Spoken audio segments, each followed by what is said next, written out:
السلام علیکم ورحمۃ اللہ وبرکاتہ۔ بسم اللہ الرحمن الرحیم۔ حضرت الیاس علیہ السلام۔ حضرت الیاس علیہ السلام ایک جلیل القدر نبی گزرے ہیں۔ قرآن کریم میں دو جگہ ان کا ذکر آیا ہے۔ یہ حضرت حزقیل علیہ السلام کے جانشین تھے۔ بنی اسرائیل میں یہ ایلیا کے نام سے مشہور ہیں۔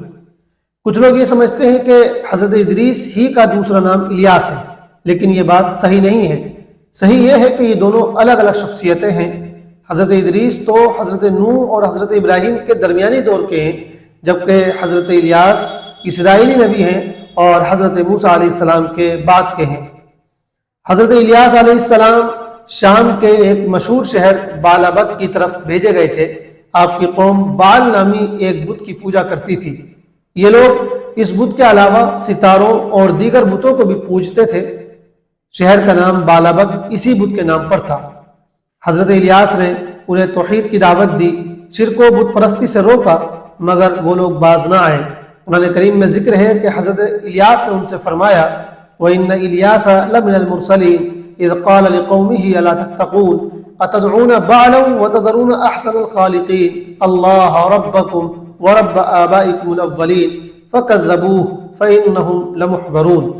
اور الیاس بھی پیغمبر تھے۔ انہوں نے اپنی قوم کے لوگوں سے کہا تھا کہ تم اللہ سے نہیں ڈرتے؟ تم بال دیوتا کو پکارتے ہو اور بہترین خالق کو، اللہ کو، جو تمہارا اور تمہارے گزرے ہوئے باپ دادوں کا رب ہے، اس کو چھوڑ دیتے ہو۔ مگر انہوں نے ان کی بات نہیں مانی اور ان کو جھٹلا دیا، تو وہ مجرموں کی طرح حاضر کیے جائیں گے۔ سورہ صافات آیت 125-126۔ آپ کے زمانے میں اخی اب نامی بادشاہ کی حکومت تھی۔ اس کی بیوی بھی بالابک کی پوجا کرتی تھی۔ جب آپ نے توحید کی دعوت دی تو بادشاہ اور اس کی بیوی آپ کے دشمن ہو گئے اور آپ کو قتل کرنے کا منصوبہ بنایا۔ آپ نے دور ایک غار میں پناہ لی اور بہت زمانے تک وہیں ٹھہرے رہے۔ اس کے بعد آپ نے دعا فرمائی کہ اللہ اسرائیل کے لوگوں کو قحط سالی میں مبتلا کر دے، تاکہ وہ انہیں قحط دور کرنے کے لیے معجزات دکھائیں تو شاید وہ ایمان لے آئیں۔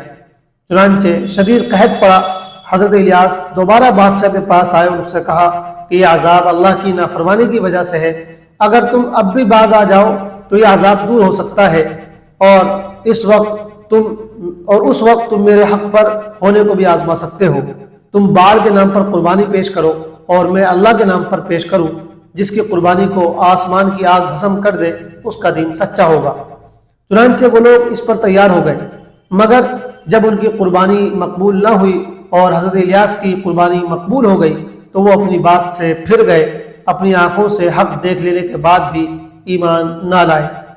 اس کے بعد حضرت الیاس یہاں سے دور یہودیہ شہر میں چلے گئے، مگر ان لوگوں نے بھی آپ کی بات نہ سنی، تو آپ دوبارہ بالابک تشریف لائے اور انہیں سمجھاتے رہے، مگر وہ لوگ اپنی بدعمالیوں میں ہی مبتلا رہے، یہاں تک کہ اللہ تعالیٰ نے انہیں بہت سی مہلک بیماریوں میں مبتلا کر دیا اور اپنے نبی کو اپنے پاس بلا لیا۔ بعض لوگ یہ سمجھتے ہیں کہ حضرت الیاس علیہ السلام آسمان پر زندہ اٹھائے گئے ہیں، لیکن یہ بات ثابت نہیں ہے، اس لیے یہ خیال صحیح نہیں ہے۔ اللہ تعالیٰ تمام انبیاء کے درجات بلند فرمائے، آمین۔ والسلام علیکم ورحمۃ اللہ وبرکاتہ۔